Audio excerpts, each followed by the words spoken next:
family. Okay, hold on. Just got our life together. Woo-doo, woo-doo.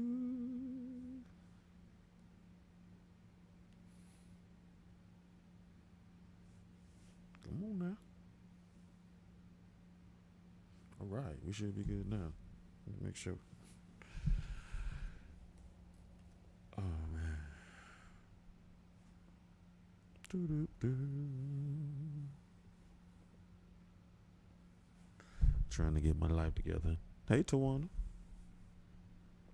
I thought about you the other day. I hope everything is well. I hope you are living in abundance and receiving everything you desire. You know, oh shit. And I love you like family. So thanks for stopping by. Tonight is book club, so it is a light night. It's a little dark over there. So thanks for joining So Swami Live. This is Thursday Night Book Club, which is a spinoff of our Tuesday night show, which is all about healing. But Thursday night is a book club where it allows us to reconnect with that child in us by having someone read to us. Generally, beginning of every show, we do a chakra cleansing or we do some energy work. But this week we are on the crown, so hence the purple violet color light. So if you're into light therapy, that's something you want to think about. You can catch the show every Tuesdays and Thursday at 7 p.m. Eastern Time on YouTube, Twitch, and Facebook. Again, we are reading Makes Me Wanna Holler by Nathan McCall, one of my favorite books, which has been rather interesting. I read it when I was a lot younger, and it's been very interesting seeing it through my adult eyes, where some of the nuances of the story that I missed before, I can see now, like a lot of selfish decisions. But anyway, again, we're on our crown. The crown is good for your consciousness, your spiritual connection, and your sacred knowledge. That's just that when you tap into that energy, to just be knowing things and can't quite say why you know them. The element for your crown is thought, so be mindful of your ideas. That's what this energy is all about. The color for it is violet, purple. So if you want to get your crown some energy, think about purple colors. If you are in the stones, you want to think amethyst. I look because I have so much amethyst around here, but I don't. I got black, I got red, I got purple. I just got a bunch of amethyst. Selenite is good. Diamonds are good for that. Clear quartz and moonstone are good options if you are into aromatherapy. Essential oils you want to think about is frankincense, myrrh, rosewood, lavender, sandalwood. Yeah. So at the beginning of the show, we do a little sound healing, and I play the bowl for a little bit. And today I got my rain stick and my wave drum, so I'm gonna hit them for a second too. I think for the breath exercise we did 369 last time. I don't know. I feel like 478 2 times. So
I want to do the wave drums now.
So for the breathing exercise again, we're going to do 4, 7, 8, 2 times. That is, you breathe in for a 4 count, you hold for a 7 count, and release for an 8 count. But all you really got to do is just kind of listen to the sound of my voice and focus in on your breathing. And since we're on the crown, you want to be mindful of your thoughts. You want to think positive thoughts. You want to think thoughts that give you answers. You want to think thoughts that make you go deeper.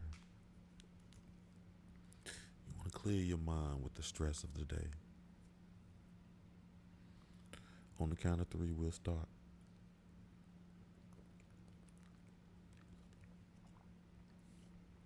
1, 2,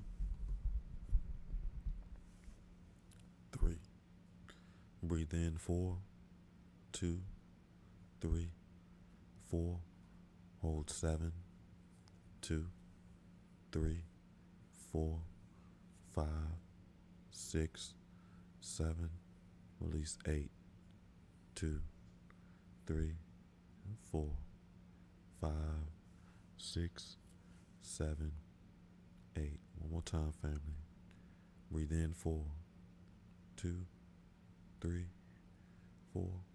Hold 7, 2, 3, 4, 5, 6, 7.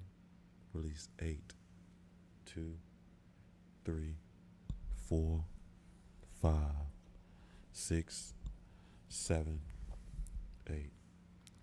Since we're on the crown for the visualization, I really just want you to be mindful of your breathing. And you take in a deep breath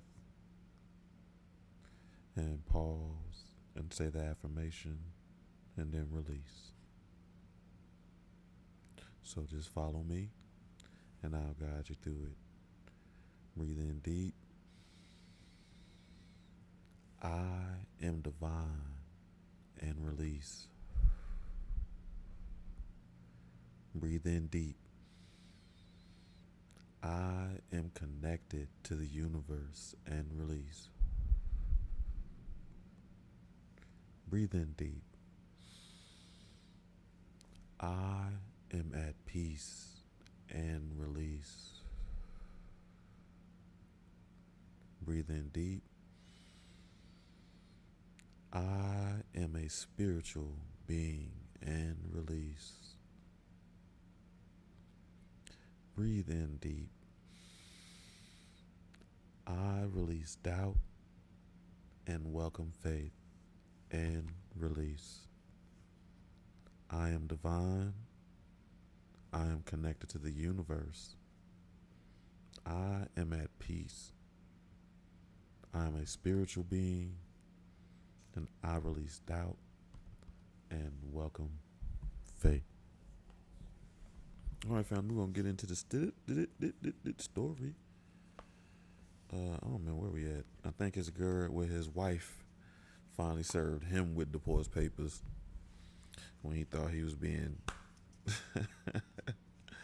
bad eyes at the club, huh? He went on a trip without her, act like she couldn't go because he was just so outdone because she wasn't this idea of a perfect woman that he had in his mind. She was actually balanced for him, but he could, yeah, I get it. So here we go.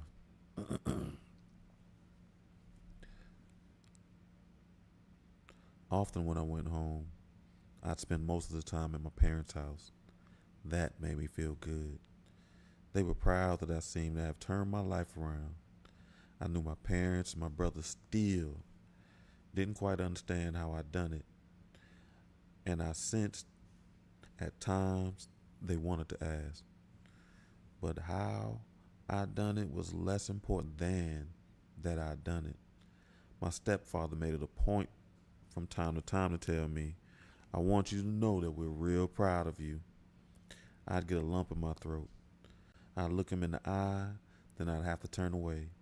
I hadn't understood him when I was young, but now after getting a taste of the real world, the white world, I understood perfectly why he had been the way he was.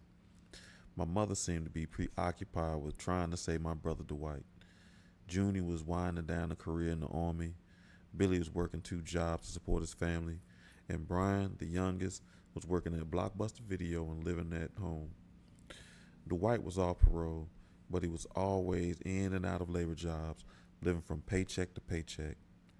Every time he got his own apartment, he'd get evicted and have to regroup all over again. Every time it seemed he was about to hit rock bottom, my mother would take him in or give him money.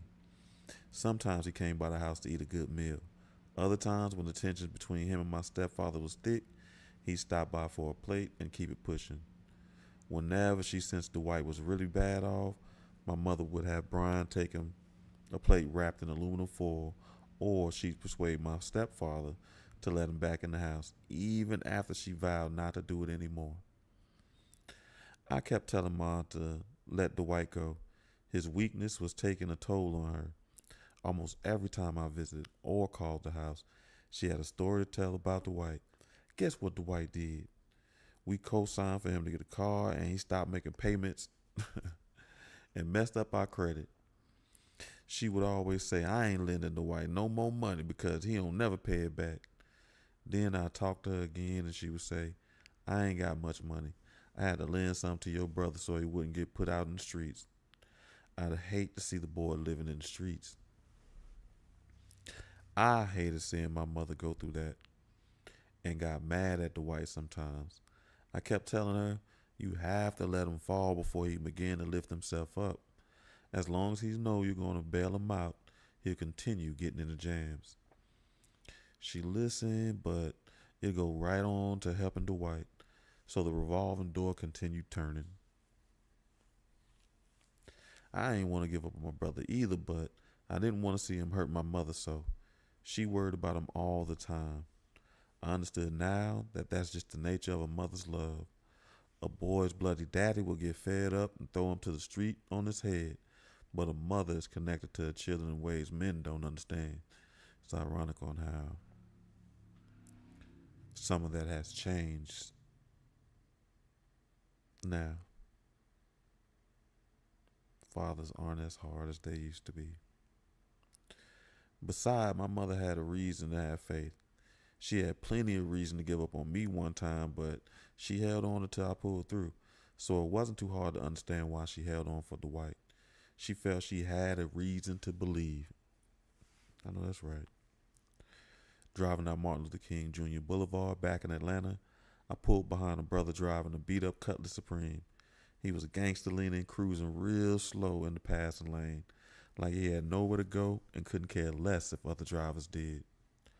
I rolled behind him for a block, then switched to the white lane and shot by him trying to beat the yellow light. Too late, it turned red. A few seconds later, brother man pulled up beside me at the light and tooted his horn. I looked over. He put on a killer scowl and scornfully, Yo, Slim, you in a hurry? It pissed me off. I thought he gonna hold up traffic and get mad, grand and mad for me passing him. I said, yeah, I'm in a hurry. Well, I ain't. He was staring hard now, like he intended to chump me down. I thought, I ain't no chump. I'm a man just like him. I said sarcastically, I can see you ain't in a hurry. He felt challenged when I didn't back down. You don't like it? My turn. Nah, I don't like it. Pull over when the lights change. We can settle it right here, right now. Okay, I'll be there. A grown man with a wife and children, a professional job. I was ready to toss it all aside and get downright street with some dude at a stoplight. It was all so silly, so juvenile, and counter to what I was trying to be about. Yet I couldn't resist the temptation to demand respect. It was all so small, but the block, the sheer pettiness of a thing is often what gets folks unalive. Brothers die in such confrontations every day. Showtime. This was my constant struggle and perpetual fear that I'd cross a cat who hates his own skin and takes it out on me because I look like him. That I'd inadvertently bumped into some dude willing to put his devalued life on the line to prove foolish manhood. So there I was at a stoplight, preparing for all I knew to meet my maker. I didn't know if he was armed, and he didn't know what I had. But we were both ready to take it to the hoop and see where it led. The senselessness of the situation dawned on me in seconds before the light changed. In a fraction of a second, I calculated possibilities and weighed the potential for loss and gain. He must be armed. Fist fighting went out with afro picks and platform shoes. Even if by chance homeboy is an old school rumbling man, I'll win no trophy or awards for throwing down with him. I told myself, Nathan, let it ride. Walk away from this one while you can. When the light changed, my man put on his blinkers and pulled over to the side of the road like he promised. I pulled up beside him, tooted my horn, and drove away. Smart decision. Chapter 41. Hell. I had forgotten how painful life can be. Now with divorce pending, it reminds me that life can be very painful. So painful that it becomes a physical ache, a strained feeling in the heart area that can only be relieved by time. I've weathered some tough storms in my 33 years. This one ranks right up there with the toughest of them all. March 11th, 1988. Yeah, he was talking all that trash leading up to it. Compared to my divorce, doing time in prison was like a day at the beach. Divorce is hell. Pure and simple. A classic example of how screwed up and backward thinking the court system is. More than in any other ordeal in my crazy life, my frustrations with the courts during and after my divorce showed me that folks running the system don't have a clue. Nothing in the process works as it should. Nobody has figured out a way to make divorce fair to all concerned. Some women get shafted beyond belief, while others abuse the system and use the courts to slam dunk their men. Some men abandon their parental duties and skip out, certain that the system can't or won't track them down. Those men who do try to be responsible for their kids often get pushed aside and financially beaten down. It seems in retaliation for those who don't. That's true. And children get caught in the middle of all that mess. Divorce, somebody's get fucked up real bad, no matter which way it goes. Debbie and I had to go through endless series of hearings and postponements that stretched out for more than a year before the final court appearance. That provided ample time for hostilities between us to simmer and grow. We shared a tension-filled house and nothing more. We slept in the same bed but barely spoke to each other except to take care of household matters. All the while, Ian and Maya swarmed happily around us, too young to fully understand the depth of the conflict between their parents. Debbie and I knew we couldn't live together anymore, yet neither of us wanted to leave the house. I wanted to stay because it was my house, bought with my money. Debbie said she wanted to stay because she had the kids. Actually, her reason was nobler than mine, but I couldn't see past my anger enough to realize that he didn't and couldn't. Being in the house together created an atmosphere that was volatile and scary at times. One night, when Debbie and I got into an argument, she came charging at me, swinging wildly, banging me with her fist. Ian heard the ruckus and came running from his bedroom into ours. Maya came in behind him. Ian started crying. Maya started crying too. Ignoring the children, Debbie kept swinging. I grabbed her wrist to keep her from hitting me, and we both fell on the bed. She got mad then. As the children screamed, she ran to a phone and called the police. By the time the cops showed up, she calmed down enough to let me convince her to send them away. The incident showed me that Debbie knew her greatest weapon against me was the law. After that run-in, I was sure that if anything funky went down, I'd be back in jail. Whenever I stepped in the courtroom for anything, I get flashbacks of the past and see terrifying images of white ghosts sentencing me. I always get ready to bend over because I know I've got it coming. I always think about something we used to say on the block. Be sure to take a jar of Vaseline with you when you go to court, cause you're gonna get fucked. On the day of the final hearing, I sat in the courtroom with my palms sweating and my head throbbing, furious that I had to go before an old white man to get permission to dissolve my relationship that was already dead. I was mad at everybody, including my lawyer. When I'd fallen behind on my legal bills, he stopped working the case. I went to the bank and got a $5,000 loan to cover the fees, and he got back on the case again. He made it real clear that first and foremost, he was about money. Of course, Debbie family came to town and sat in on the trial. I looked across the room at my wife and her mother thought and my wife and her mother and thought about the irony that the same two people pressing me to get married are now clamoring for my head. They're going to use the system to punish me because I wouldn't get with the program. Yes, they are. During one of her trips to the witness stand, Debbie unleashed a bomb that left me nearly floored. Oh, man. She told the judge, "Your Honor, I'm afraid of Nathan. He has been to prison before for violence." I was stunned.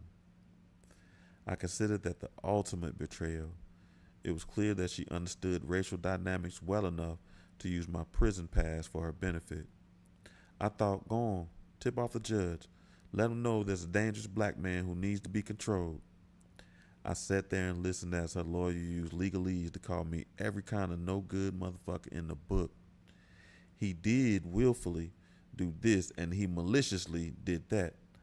The thing that bothered me most was that they tried to make it appear that I didn't want to support my children.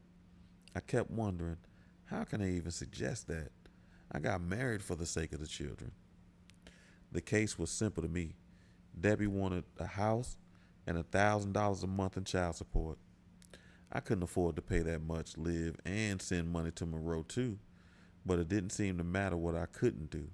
In the end, I got hit with support obligations that I couldn't possibly meet. $500 a month in child support. She got to stay in the house, and I was ordered to pay the mortgage, nearly $700 a month. The total came out to be $1,200 a month, half of my take-home pay. When the judge brought down the gavel, I felt like I had been sentenced to do time all over again. I was crushed, humiliated. I felt like I'd been punished because the marriage didn't work. All I could do was shake my head. One of the few times in my life when I really tried to do the right thing and I get kicked square in the behind. On the way out, I asked my lawyer, what am I supposed to do? Go live in a homeless shelter? What about the cost associated with getting a new place after kicking out all those legal fees? He said, you got to pay it or they'll throw you in jail. Then he reminded me that I had to pay him too. I said, but I'm not saying I refuse to pay child support. I'm saying I can't pay the full amount and survive. Is there somebody I can explain? Nope. Then he looked at me and did what lawyers do. He shrugged his shoulders and said, that's just the way it is. That's just the way it is. People in the system say that all the time, like there's no way in heaven that a thing can be changed because they're locked into an established way of doing that thing. Like they can't bring common sense into the system to correct a proven flaw. That's just the way it is. When I left the courtroom and walked through the shiny halls, I saw Debbie's family down the elevator, skinning and grinning and congratulating her. Claxton and Chip went with me to help remove my possessions from the house. Chip and I were in the basement gathering things when Claxton appeared at the top of the stairs and called down, "Yo, Nathan, somebody's here to see you." I went upstairs and saw two policemen standing in the living room. One of the officers said, "Your ex-wife said called you taking things from the house that don't belong to you." Debbie appeared from the back room. The lawman asked her what possessions was I taking that weren't mine. She pointed to a piece of artwork that I'd taken off the wall. The artwork had been a gift given to me by Chip and his girlfriend before I got married. I dug in my pocket and whipped out a court-approved list of my possessions and showed the art man that artwork in question was included on the list. Seeing that, the cop got mad as hell. He turned to Debbie and got on her case hard for endlessly calling the police on me. "Why would you do something like this? Don't ever do anything like this again." Debbie looked sheepishly back at him and kept quiet. The scene was pitiful.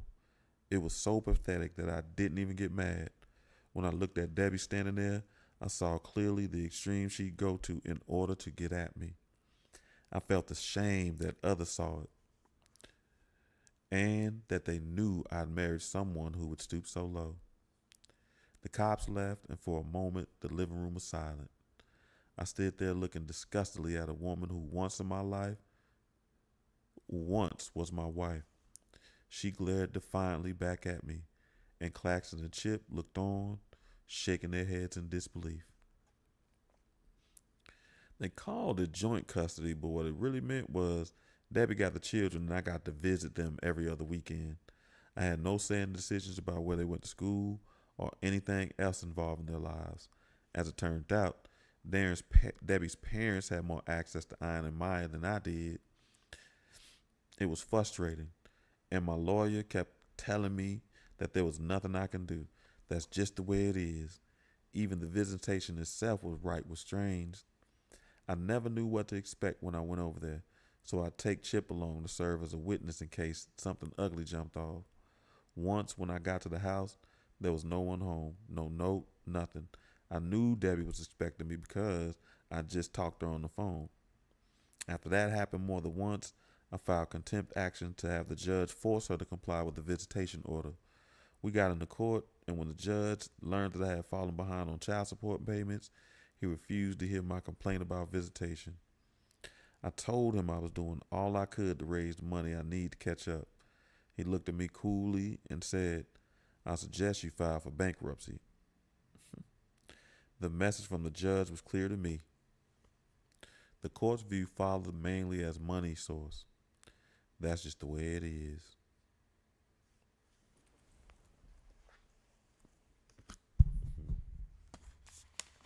That is wild.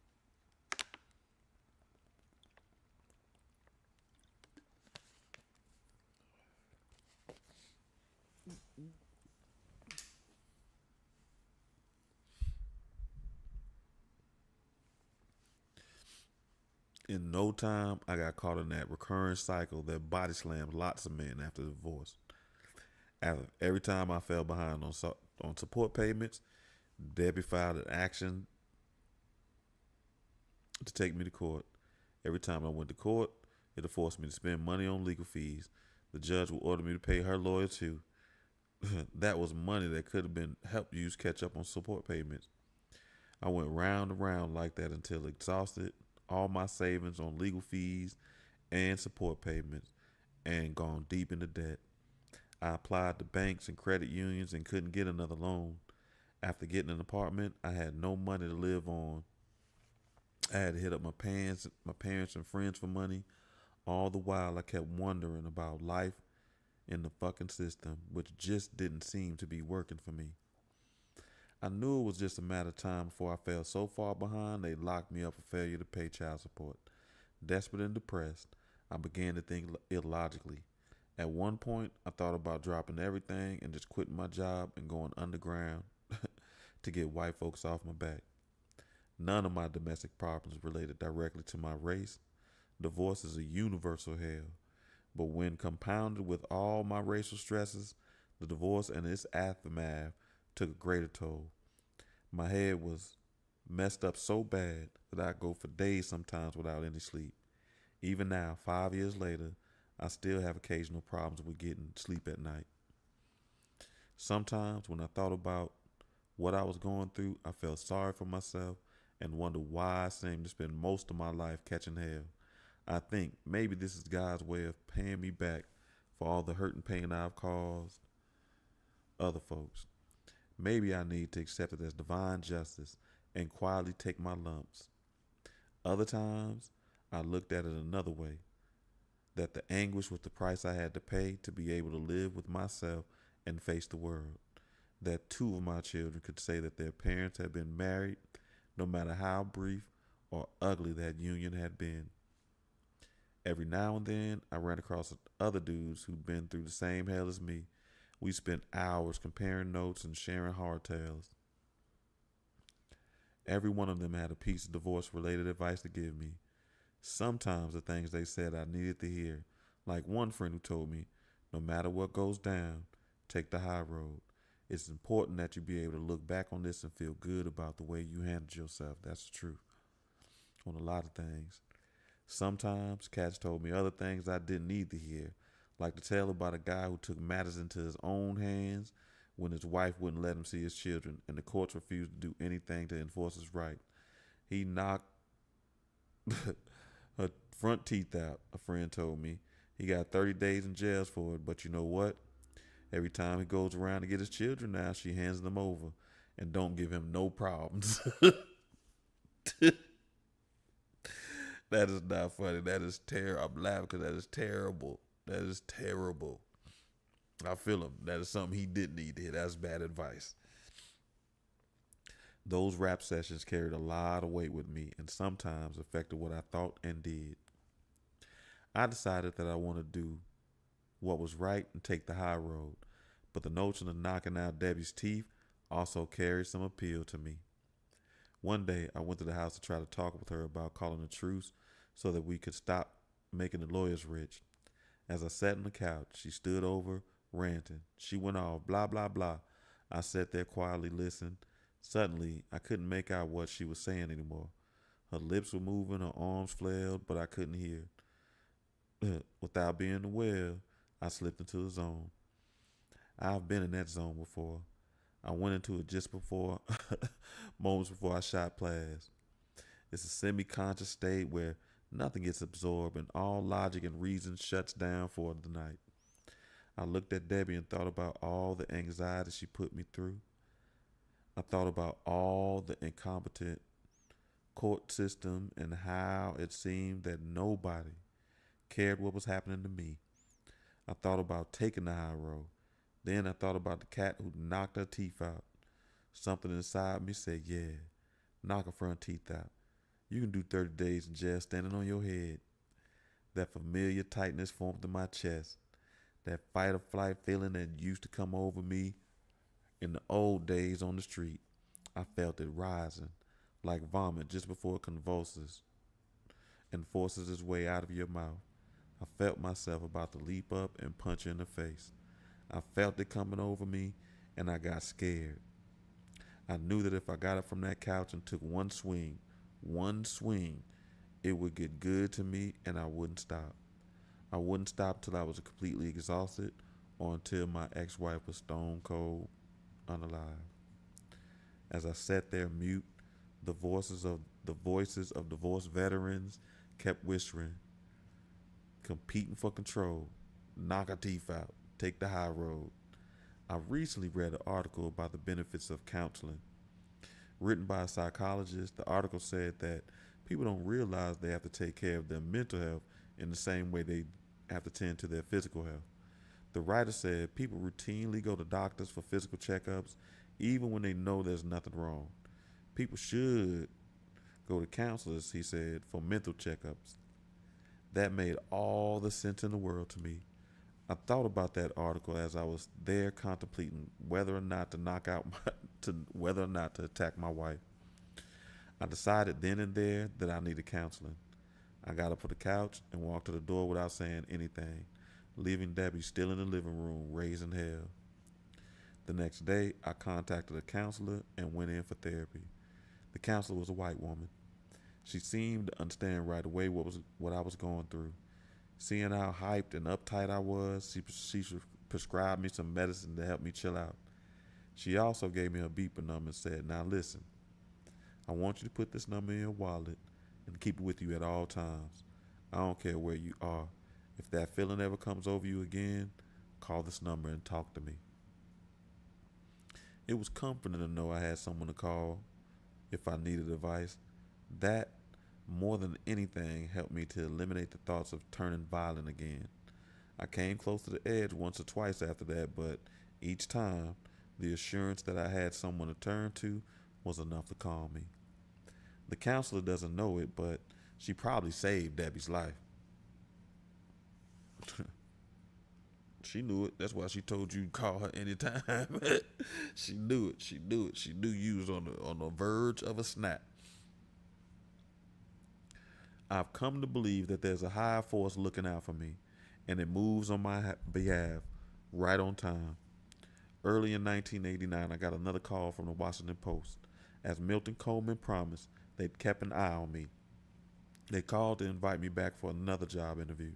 They had an opening on their city hall staff and wanted to know if I was interested. After more than 6 years in Atlanta, I knew it was time to move on. I also knew I had to escape the domestic situation that was bringing me down. I went to the post interview feeling confident that I had reached the point that 2 years earlier Milton Coleman had told me about. I had done enough in my career to overshadow my prison past. I had built a track record. I interviewed with the usual battery of people and found it easy to talk about my embarrassment that had occurred in 1987. For the final interview, I was ushered into a large office in the back of a newsroom where Ben Bradley, the paper's famous executive editor, sat behind a desk talking to Leonard Downey, the manager editor. We talked about a lot of things and finally got around to discussing the flap of 2 years earlier when they'd found out about my prison record. Speaking in his raspy voice, Bradley asked, "Why didn't you tell us?" I told him about my experience in Louisville, where I thought I'd lost the job because I came clean. I vowed after that, before I told anyone else about my past, I'd first get a foot in the door. Bradley said, "Did Bill Kovac know about your prison record?" I said, "Yes. Yes, he did." "What did he say?" Kovac said, "He didn't care about that. He told me if anybody gave me a hard time about my prison record, let him know." Bradley smiled, looked at Downey, nodded, and said, "Good for Bill." I knew then that I had the job. I know that's right. Say, "Good job, Bill."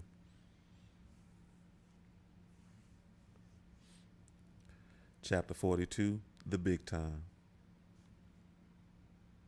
Okay, we might be close to the end.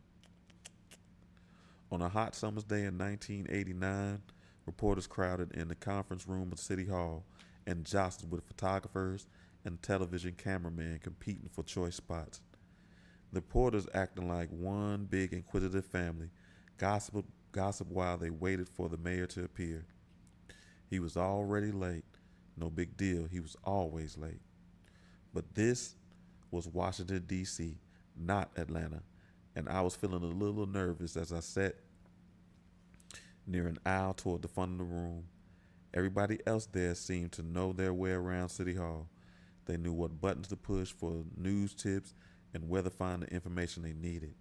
I would have to watch and learn. Suddenly, there was a rumbling near the door. Reporters rushed to their places and readied their cameras and pens. The mayor was coming in. In walked Marion Barry, tall, dark, confident, and dressed to a T. He sported a dark, tapered pinstripe suit coordinated perfectly with a heavily starched shirt, a matching tie and gold tie pin, and a dark, I like floor chimes, and dark floor chimes, the kind that hustlers wore on the black side of town. Surrounded by the entourage of security men and assistants, Barry stepped coolly through the doorway, paused for a second to straighten his tie, then scanned the gathering and stepped to the podium before 100 microphones. Like soldiers, reporters snapped to attention and immediately began hurling questions and sparring with one another with one of the most controversial, charismatic local politicians in the country. By the summer of 1989, the media had already begun doing stories about Barry's rumored drug use and womanizing. That made him the hottest news topic in the nation's capital. I found it inconceivable that such rumors could be true. Shoot. How could the mayor of one of the most highly visible cities in the world be so stupid? How could a person who was a folk hero to local blacks, who went around the city schools urging young children to just say no to drugs, be so boldly hypocritical? No way, I thought. During the press conference, reporters almost lunged at the mayor with questions about his behavior. Barry looked directly into the television cameras and told the world that he had never used drugs a day in his life. In fact, he said, He hated drugs and was committed to fighting the scourge of drug tearing apart our black communities in Washington, D.C.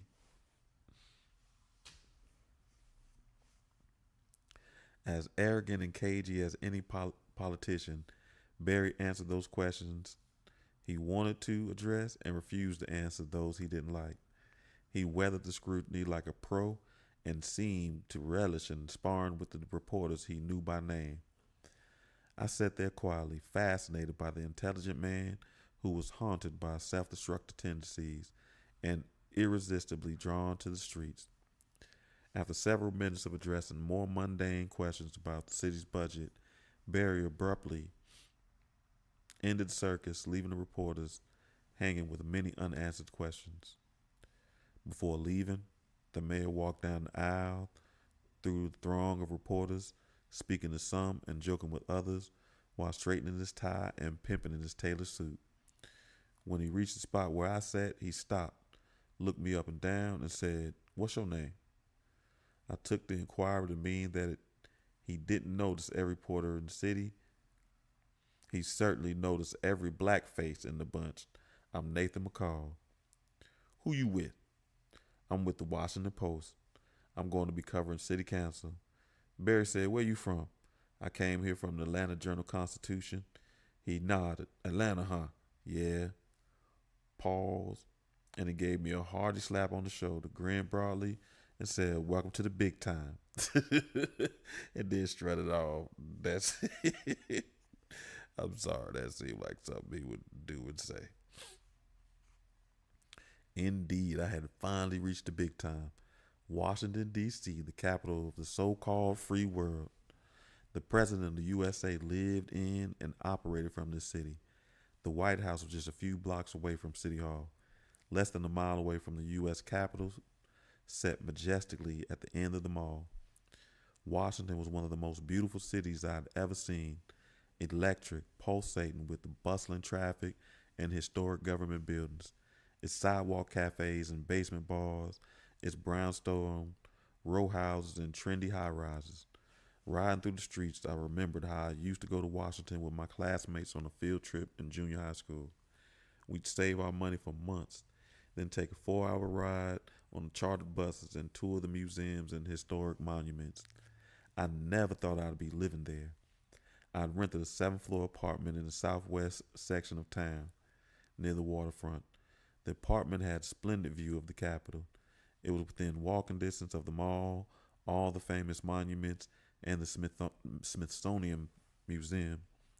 It was not far from work, and it was close to theaters and good seafood restaurants. It felt good being further north. I know I had left the deep south when I stopped seeing leather-faced white men in it's funny. Leather-faced white men in red man caps. Funny. And flannel shirts driving pickups with rifle racks. I hope that something I'd heard all my life would prove true, that the racial dynamics were better for farther north. Certainly, I didn't feel the open hostility in D.C. that had kept me on edge in the Deep South. At a glance, it seemed to me that whites in D.C. were more sophisticated, better educated bunch. I figured the racial tolerance would be higher there because D.C. attracted people of diverse cultures and nationalities from all over. Still, there were early indications that my hope to escape the burdens of race was asking for too much. When I saw a black elementary school age kids standing on corners with Windex and washcloths, begging motorists to let them clean their windshield for coins. When I saw white people at stoplights roll up their window at the sight of homeless black beggars, then hand dollar bills to homeless whites. I got my personal initiation into DC's own brand of racism. When white workers in stores and restaurants went all out to please white patrons, but dragged ass on me. When taxi drivers routinely passed me, then stopped to pick up whites standing a few feet away. Finally, I was forced to acknowledge it. The thing that I'd often heard other blacks say, that it doesn't matter whether it's the North or the South, racism affects all of the U.S. of A. What time is it? K or the S? Okay, good. DC has a larger, more entrenched black middle class than Atlanta. On the positive side, these blacks seem more assertive and politically astute. On the other hand, there are illustrations of widely held view of middle class blacks everywhere. In spite of all their money, skills, and potential, they're one of the most confused, alienated groups in the land. Middle class blacks in DC are some of the most bougie, pretentious, snooty black folks I've ever seen anywhere. Some act like they're fourth generation aristocrats. I got my fill of the pretentiousness one night when, in an effort to meet some people, I went to a meeting of the Black Ski Club. Okay, that red flag. Everybody there was boasting about their world travels. Oh, honey, I just got back from Barbados and I had a wonderful time. Oh, I need a vacation? Child, I'm thinking about doing something in Aruba next month. I'm so tired. I went to South America on business for a few weeks. I just got back. I need a break. They fronted hard, but I guess that half of them were probably one paycheck away from being exposed. I felt like standing up and saying, look, we're all descendants of slaves, so let's cut this pompous shit.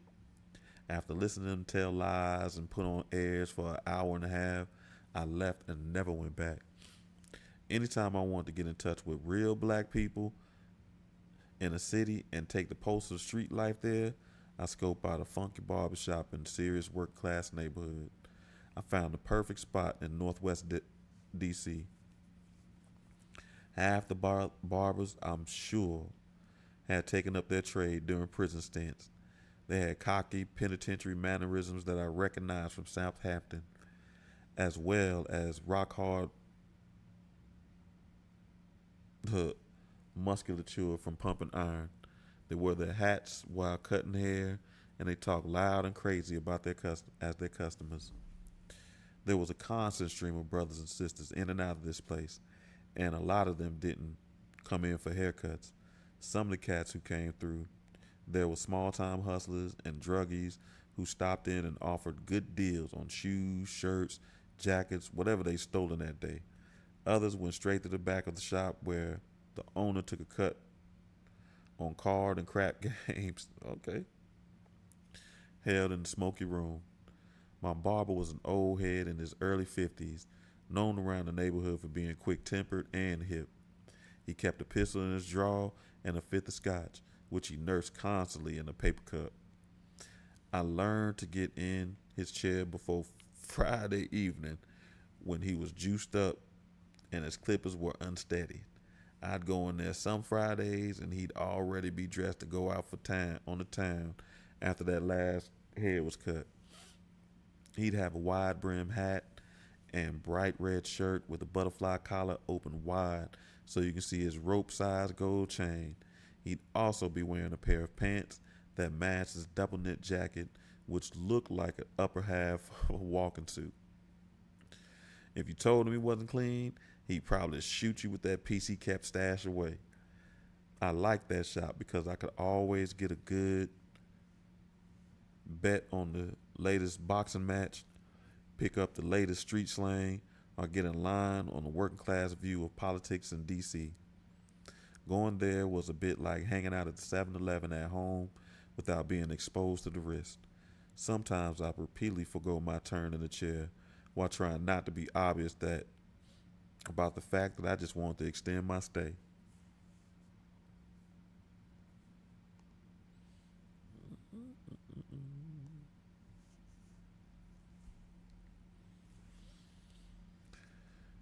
Going from the Atlanta Journal-Constitution to the Washington Post was like going from college football to the pros. It seemed that practically everybody in the Post newsroom was a pro at what they did. I spent my first few weeks at the Post in disbelief. I knew I'd gotten there by my own doing, yet there was a kind of shock that I had actually pulled it off.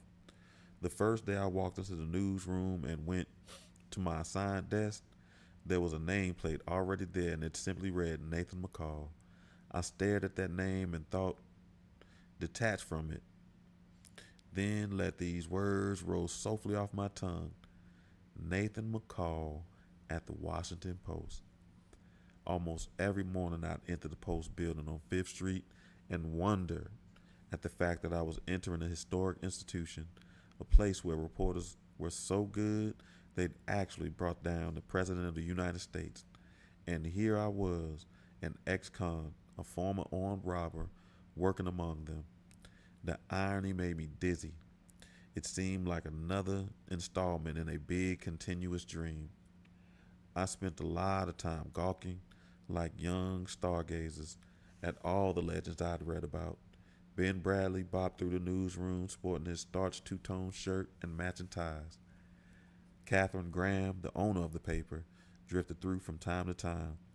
Once I went to an in-house workshop on an investigative reporter led by Bob Woodard, one of the two reporters that had broken the Watergate stories. Although I was awestruck, I constantly reminded myself that I was there because I too had something on the ball. I thought I deserved to be there as much as anyone in this room. Still, the post felt a little strange and alien to me. Many of the people there learned were silver spoonish trust fund babies raised and educated in the insulated Ivy League. They were smart, but in a narrow, elitist way. They could expound at length about all kinds of esoteric, and they knew all there was to know about the intricacies of politics and people around the world. Yet, they seemed to know nothing about blacks in the city where they lived and worked, or about African Americans sitting in the newsroom next to them. I hadn't been in the paper more than a week when I spotted Tom Lippman, the guy who had implied a few years later, earlier at Missouri seminar, that the Post had a hard time finding minorities because so many of them had criminal records. As soon as I saw him, I wanted to rush over and say, see, even guys with criminal records can do okay if given a chance. When he saw me, he averted his eyes, but I made it a point to go over and say hello. As we chatted, I wondered what he thought of me being there. I could tell he was uncomfortable, and I enjoyed the torture. I knew he'd be uneasy every time he saw me, and I wanted it to stay that way.